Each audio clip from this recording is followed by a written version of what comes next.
Hello दोस्तों, कैसे हो आप सब। मौर्य एजुकेशन में आपका स्वागत है। दोस्तों, आज हम पढ़ेंगे 10th स्टैंडर्ड का चैप्टर नंबर 3 वाह हरे हमदर्द, जो कि लोक भारती हिंदी का चैप्टर है।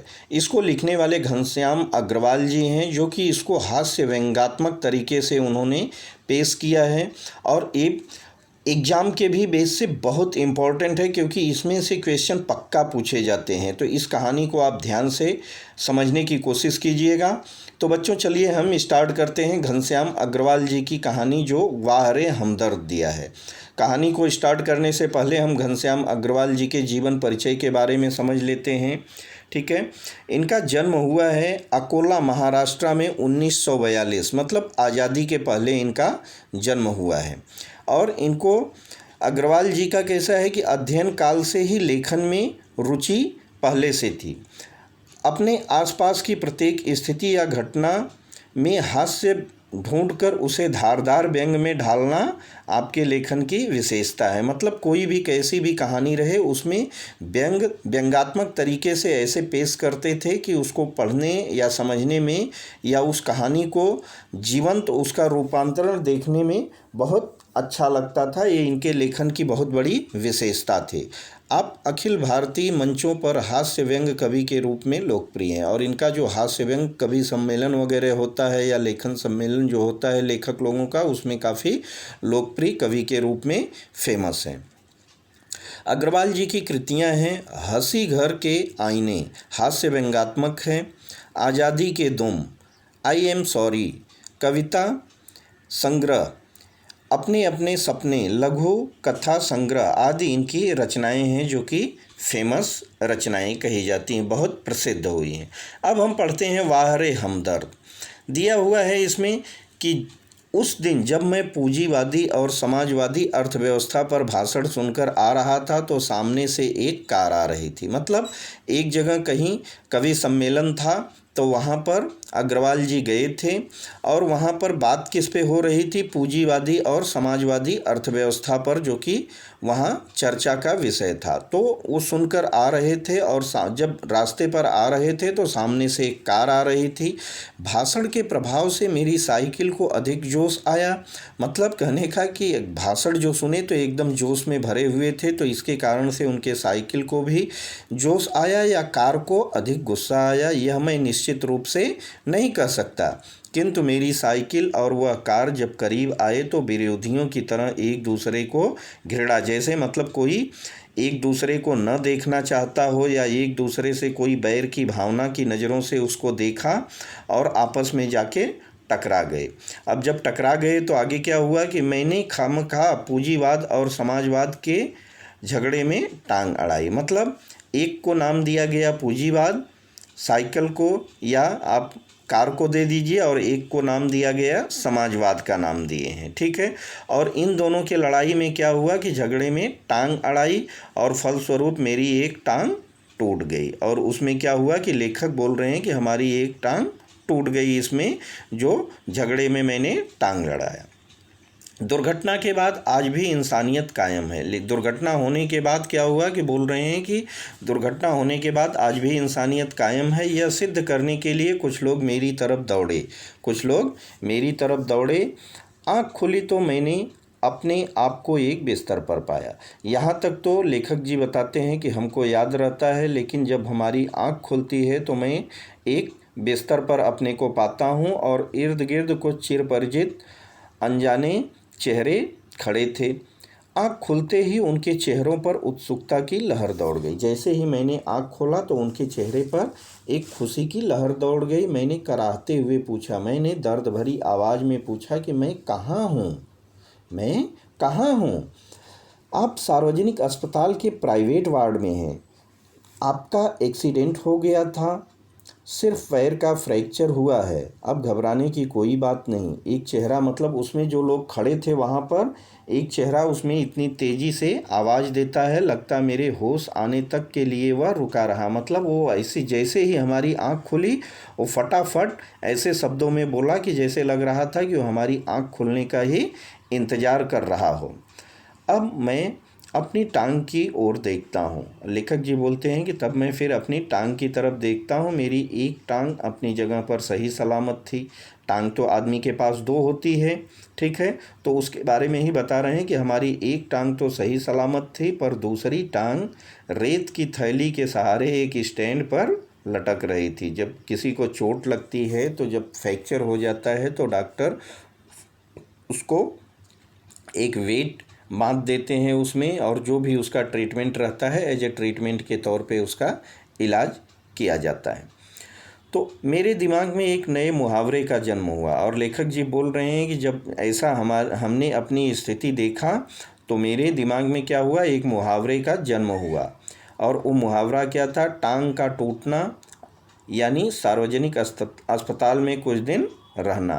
टांग टूटने का मतलब क्या बता रहे हैं कि मुहावरा बता रहे हैं कि टांग टूटना मतलब सार्वजनिक अस्पताल में कुछ दिन रहना। सार्वजनिक अस्पताल का ख्याल आते ही मैं कांप उठा, और सार्वजनिक शब्द जब उनको दिखाई दिया, सुनाई दिया, सार्वजनिक अस्पताल का ख्याल आते ही मैं कांप उठा।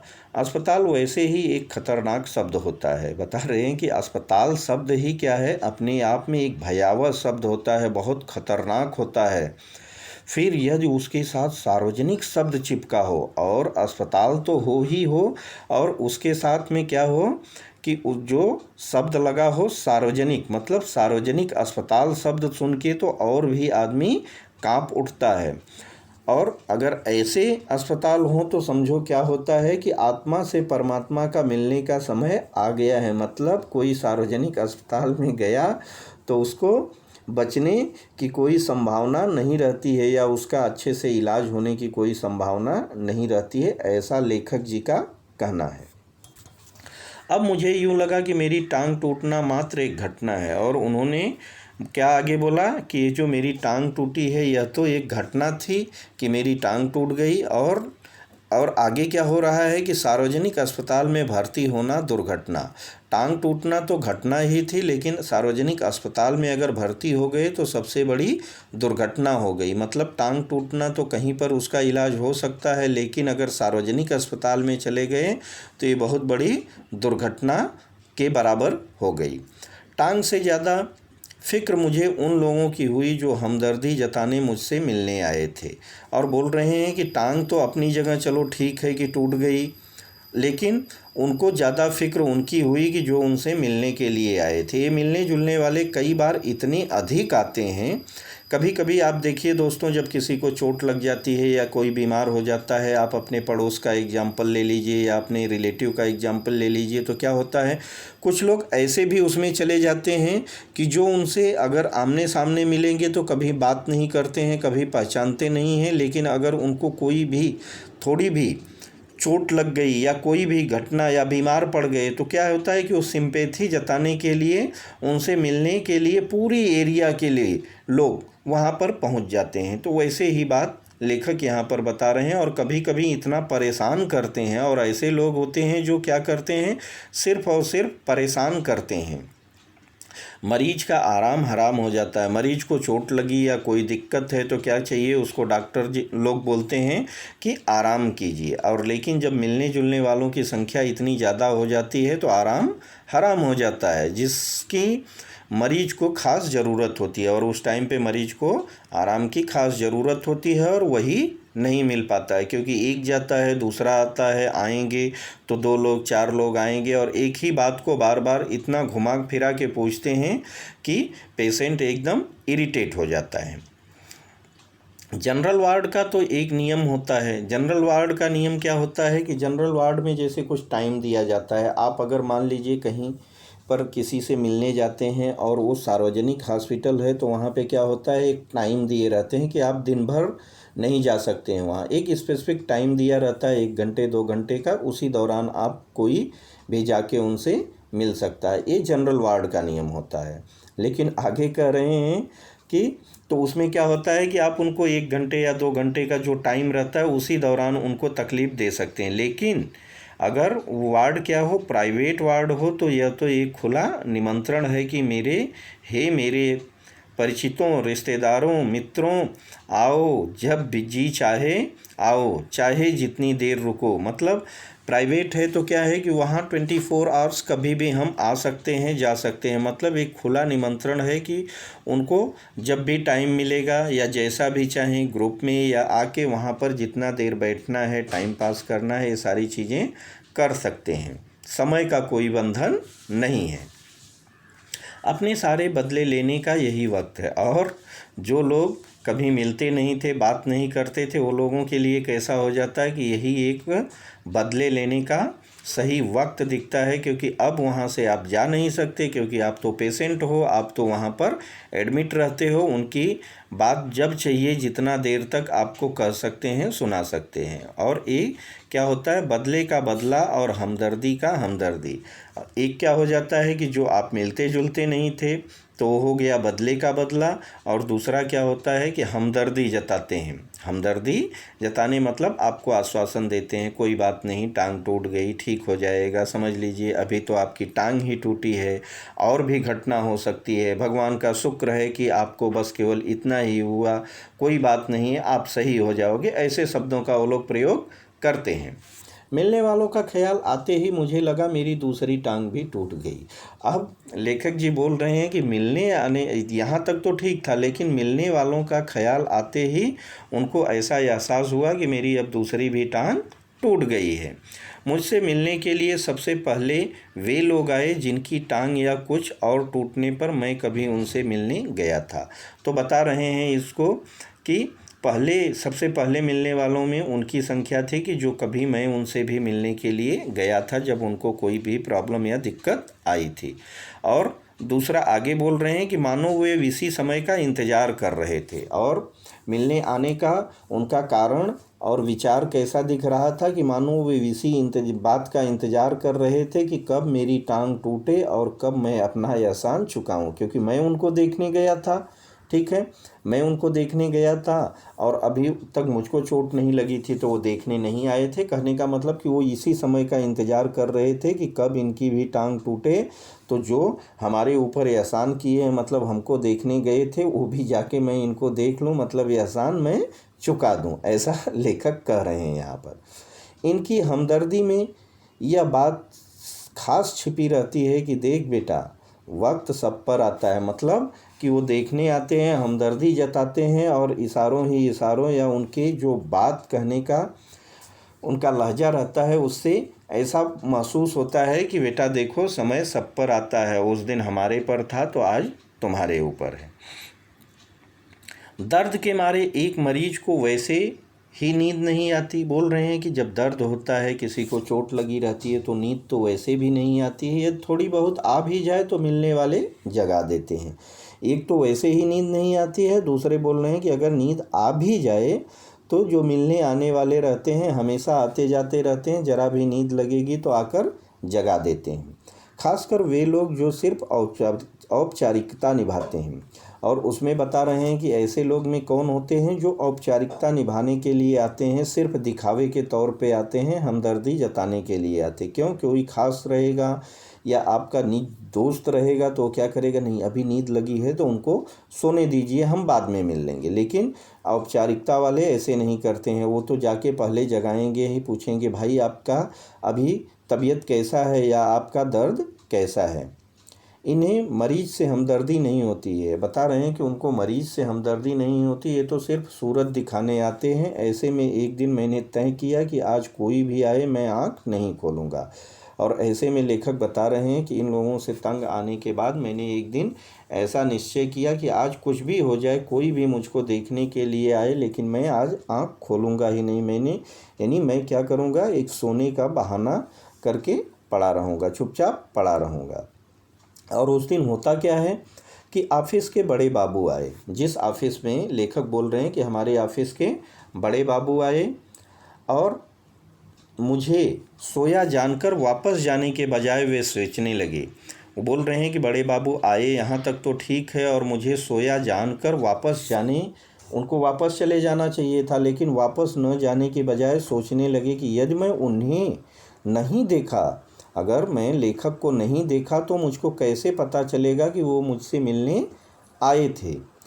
अतः उन्होंने मुझे धीरे धीरे हिलाना शुरू किया। मतलब उन्होंने ऐसा मुझको मेरे बॉडी को टच करके उसको हिलाना शुरू किया। फिर भी जब आंखें नहीं खुली, इसके बावजूद, क्योंकि लेखक तो उस दिन ऐसा कर दिए थे कि बोले आज कोई भी हमको देखने आएगा तो हम आँख तो खोलेंगे ही नहीं। ठीक, इसके बावजूद जब आँख उनकी नहीं खुलती है तो क्या किए कि जहाँ पर चोट लगी थी उन्होंने मेरी टांग के टूटे हिस्से को ज़ोर से दबा दिया। और जब दबा दिए तो क्या हुआ कि मैंने दर्द के मारे चीखते हुए जब आँख खोली, क्योंकि क्या होता है कि जब हम किसी को जगाते हैं या कोई दर्द जहाँ चोट लगी है अगर उस पार्ट को हम टच करते हैं तो वो दर्द से एकदम बिलबिला उठता है। वही चीज़ यहाँ पर लेखक बता रहे हैं। मैंने दर्द के मारे कुछ चीखते हुए जब आँख खोली तो वो मुस्कुराते हुए बोले, कहिए अब दर्द कैसा है, अब बताइए अब आपका दर्द कैसा है, जो चोट लगी थी वो कैसा है, ऐसा बड़े बाबू बोले। अब आगे उनका तो बात बता दिए, वो आगे बोल रहे हैं कि मोहल्ले वाले अपनी फुर्सत से आते हैं। जैसे आपको कोई चोट लग जाए या कुछ भी हो जाए या कोई भी किसी भी प्रकार की तकलीफ़ होए तो जो आपके एरिए वाले रहते हैं, जो इर्द गिर्द वाले रहते हैं, वो बड़ी फुर्सत से आते हैं। मतलब अपना पूरा काम वगैरह निपटा के, ऐसा नहीं कि चलो फटाफट देख के आ जाते हैं फिर काम करेंगे। वो पहले अपना काम वगैरह कंप्लीट करके जब पूरी तरह फुर्सत में आ जाते हैं तब जाते हैं कि वहाँ चलेंगे तो 1-2 घंटे बैठेंगे या टाइम पास करेंगे।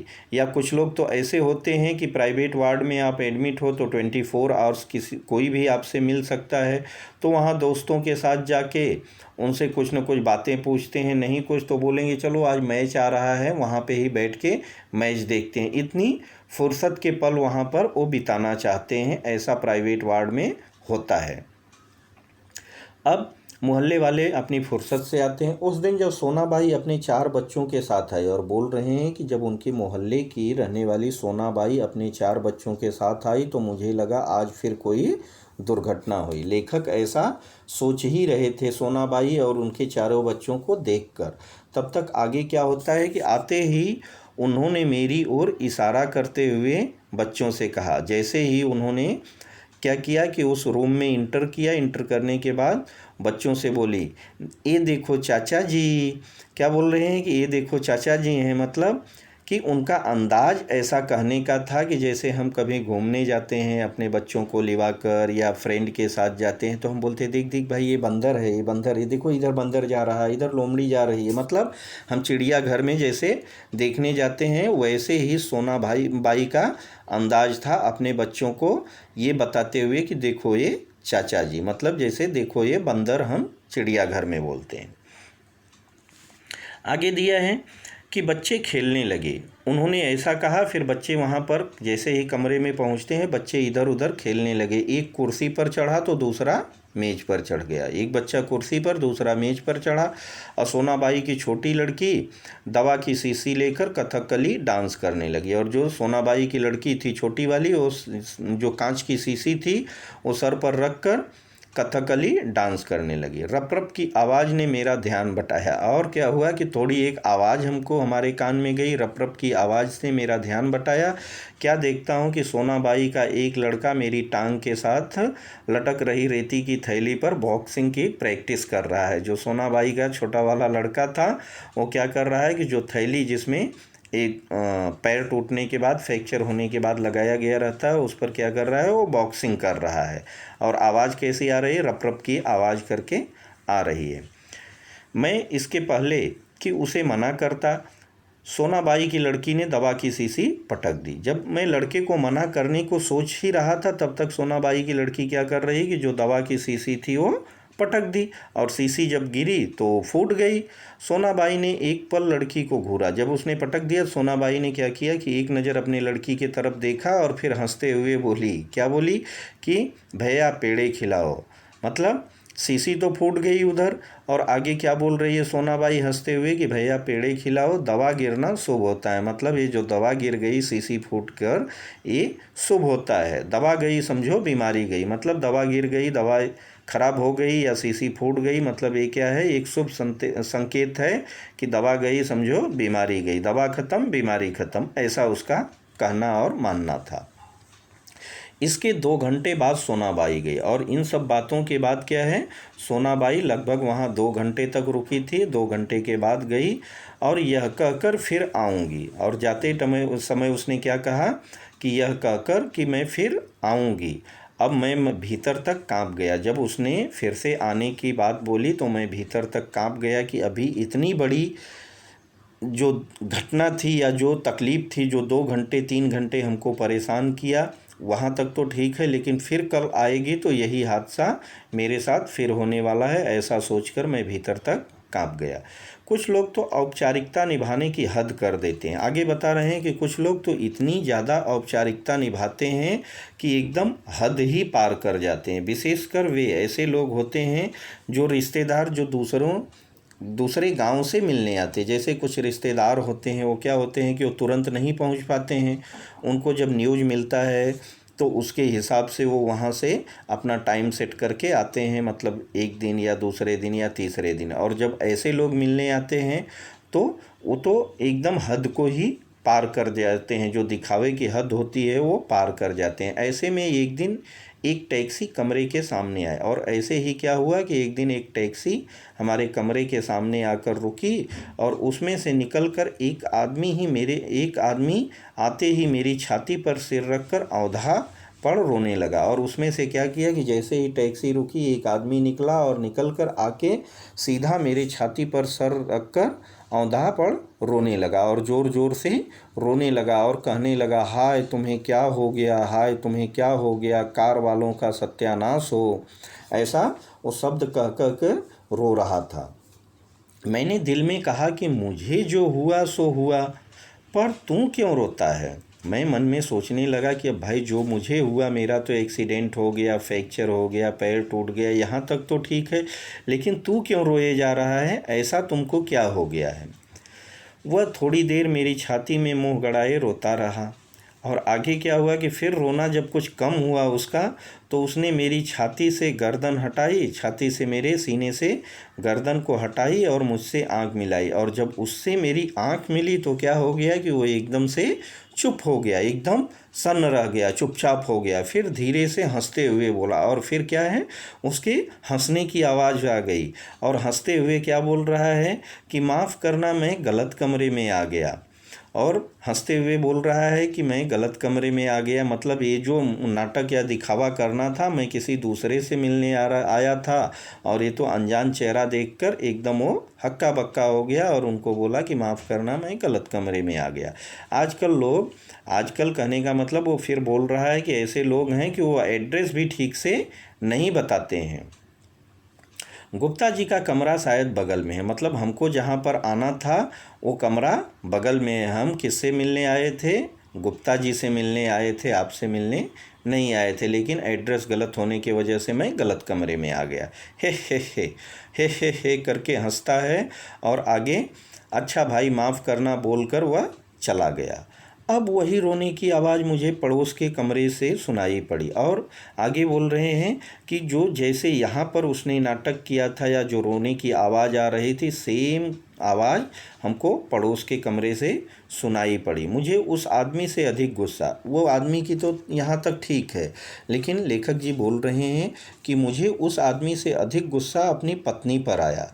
और गुस्सा क्यों आया, वो बोल रहे हैं क्योंकि इस प्रकार रोता देख पत्नी ने उसे मेरा रिश्तेदार या करीबी मित्र समझकर, जब उसको रोता और इतनी जो उन्होंने हमदर्दी दिखाई, हमदर्दी देखकर हमारी पत्नी को क्या लगा कि इनके कोई बहुत खास रिश्तेदार या कोई खास मित्र हैं समझकर टैक्सी वाले को पैसे दे दिए। तो उसका भाड़ा किसने दे दिया, जो लेखक जी की पत्नी थी, उन्होंने टैक्सी वाले को पूरा पैसा पे कर दिया। टैक्सी वाला बोला मैडम पैसा दे दीजिए, तो वो पैसा दे दिया उन्होंने। ठीक है, अब आगे दिया है कि हमदर्दी जताने वालों में वे लोग ज़रूर आएंगे जिनकी हम सूरत भी नहीं देखना चाहते। मतलब हमदर्दी जताने वाले में ऐसे लोग भी होते हैं कि जो हमको कभी मिलते भी नहीं हैं और उसको कभी हम देखना भी नहीं चाहते हैं, वो लोग भी हमदर्दी जताने के लिए आ जाते हैं। और ऐसे ही हुआ कि हमारे शहर में एक कवि हैं श्री लपकानंद, और उनका नाम भी देखेंगे तो बहुत अजीब दिया है, और उनका नाम है श्री लपकानंद जी।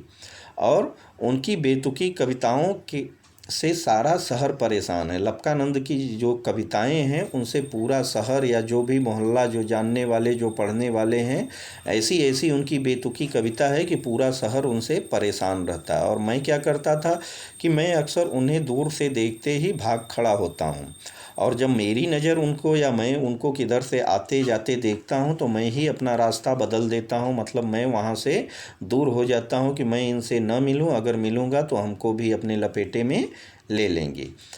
क्यों? क्योंकि मैं जानता हूँ कि अगर वो मिलेंगे तो 10-20 कविताएं पिलाए बिना नहीं छोड़ेंगे। अगर वो सामने से मिल गए, जैसे कुछ लोगों से आप भी बात कीजिए या बात करते होंगे, तो कुछ लोग ऐसे बात करने वाले होते हैं जिनकी बात ख़त्म ही नहीं होती है। आप फिर सोचते हैं कि मैं कहाँ पर फंस गया इनको, अगर मैं पहले ही रास्ता बदल दिया होता, ये न मिले होते तो हमारा इतना टाइम वेस्ट नहीं होता। ऐसे ही श्री लपकानंद जी थे।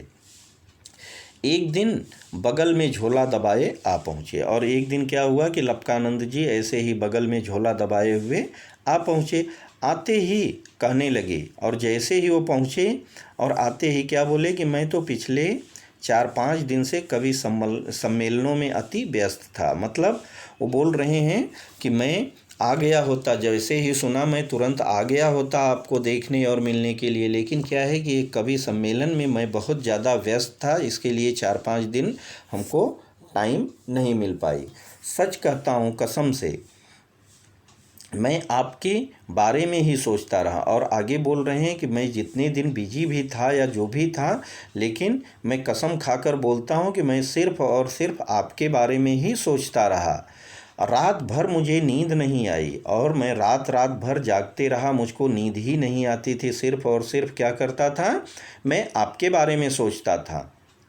और हाँ, रात को इसी संदर्भ में और सोचते सोचते मैंने क्या किया कि रात को मैंने एक कविता भी आपके बारे में बना डाली, और यह कहकर झोले से एक डायरी निकाली और सुनाने लगे। और लपकानंद जी इतना बात कहते हुए क्या किए कि अपने झोले से एक डायरी निकाले और उसको सुनाने लगे। अब उनकी कविता आप सुन लीजिए कि वो कविता में क्या बोले थे।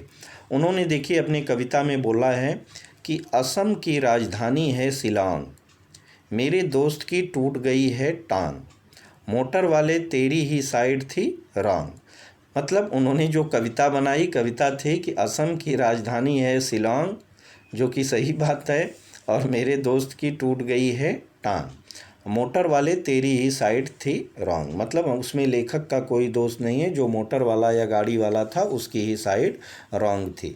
तो ऐसी बेतुकी कविता बनाकर श्री लपकानंद जी लाए थे, जो कि इनको सुनाने लगे।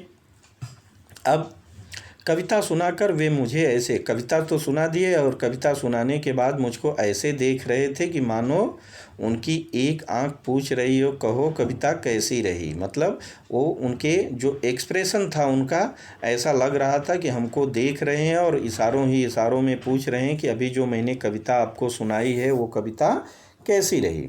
और दूसरी आंख पूछ रही हो, और दूसरी आंख क्या कर रही कि बोल बेटा। मतलब और दूसरी आंख के तरफ से क्या इशारा आ रहा है कि बोल बेटा अब भी मुझसे भागेगा। मतलब कि लेखक क्या करते थे, पहले जहाँ भी लपकानंद जी दिखते थे उससे पहले ही वो भाग खड़े होते थे, लेकिन अब ऐसी स्थिति परिस्थिति थी हॉस्पिटल में कि पैर में चोट लगा था, तो अब वहाँ से जा सकते नहीं थे, भाग सकते नहीं थे। तो उनकी दूसरी आंखें लपकानंद जी की बोल रही कि बोल बेटा अब भी मुझसे भागेगा, अब तक तो बहुत भाग रहा था। मैंने जल्दी से चाय पिलाई। तो लेखक जी बोल रहे हैं कि मैंने क्या किया कि फिर मैंने जल्दी से उनको चाय पिलाई और फिर कविताएं सुनने का वादा कर बड़ी मुश्किल से विदा लिया। और मैंने क्या किया कि उनसे वादा किया कि मैं आगे भी आपकी कविताएं सुनूंगा, और बड़ी मुश्किल से मैंने उनको विदा कर दिया कि अब आप जाइए, मैं दूसरे दिन कविताएं सुन लूँगा और श्योर सुनूंगा। आगे बोल रहे हैं कि अब मैं रोज़ ईश्वर से प्रार्थना करता हूँ। और फिर आगे बोल रहे हैं कि इन सब स्थिति परिस्थिति से जूझने के बाद लेखक बोल रहे हैं कि मैं रोज़ भगवान से यही प्रार्थना करता हूँ कि हे ईश्वर, हे गॉड, हे मालिक, कि आप अगर ऐसी कोई बात होए या ऐसी कोई मेरे साथ घटना होने वाली रहे, यहाँ कहने का मतलब कि मेरी अगर दूसरी भी टांग तोड़नी हो तो तुम ज़रूर तोड़ देना। भगवान से बोल रहे हैं कि हे भगवान, जैसे आपने हमारी एक टांगें तोड़ी है ऐसे ही आप हमारी दूसरी भी टांग तोड़ दो, लेकिन मुझ पर कृपा करना, मेरी टांग तोड़ दो, तोड़ने तक कोई दिक्कत नहीं है, लेकिन मुझ पर कृपा क्या करना कि मेरी टांग उस जगह तोड़ना जहाँ मेरा कोई परिचित न हो। मतलब हमारे गांव, हमारे जान पहचान, हमारे जो रिश्तेदार या जो भी हैं उनको इस चीज़ का पता न चल पाए, ऐसी जगह तोड़ना। मतलब कहीं अन्यत्र जगह जो कोई जानता ही न हो, वहाँ पर हमारी दूसरी टांग तोड़ना।